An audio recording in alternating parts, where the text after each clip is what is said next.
UN council के chairman और deputy पार्लिमानी leader बल्दियोज़मा Karachi Salauddin Yousafzai ने कहा है कि जो अक़वाम मुत्तहिदा पर तवज्जो देती है वो ममालिक तरक्की करते हैं। सरकारी स्कूलों को इनका खोया हुआ मुकाम वापस दिलवाना है।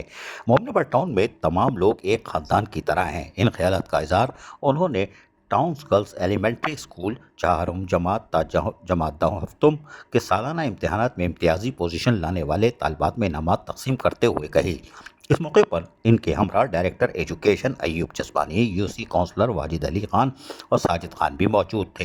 इस मौके पर चेयरमैन यून काउंसिल 6 सलाउद्दीन यूसुफजई ने कहा कि जो कौमें तालीम पर तवज्जो देती हैं वो तरक्की करती हैं।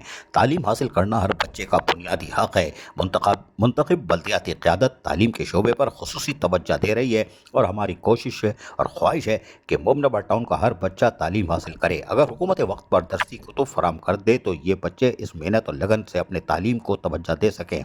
सरकारी स्कूलों में बच्चों की हौसला अफजाई करने पर मैं डायरेक्टर एजुकेशन अय्यूब जसवानी और इनके पूरी टीम को खराज तहसीन पेश करता हूँ। इस तरह से बच्चों की हौसला अफजाई होती है और सरकारी स्कूलों के इनका खोया हुआ मुकाम वापस दिलवाना है।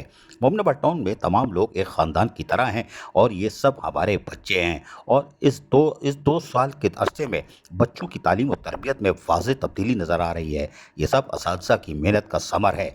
मेहमान गिरामी ने बच्चों की हौसला अफजाई की और इस मौके पर एजुकेशन डिपार्टमेंट के अफसरान और असातिज़ा भी जहाँ मौजूद थे उनकी सलाहियतों और कारकर्दगी का भी खुलकर एतराफ़ भी किया गया और यकीनी तौर पर करना चाहिए। इसलिए कि डायरेक्टर एजुकेशन और उनकी टीम काबिल एहतराम असातिज़ा मिलजुल कर जिस तरह मोमनाबाद टाउन को नुमाया कर रहे हैं और तालीमी सरगर्मियों और गैर निसाबी सरगर्मियों में भी अब तलबा और तालबात को निखार रहे हैं। अजीज़ आरिफ, KBS बल्दियाती न्यूज़, कराची।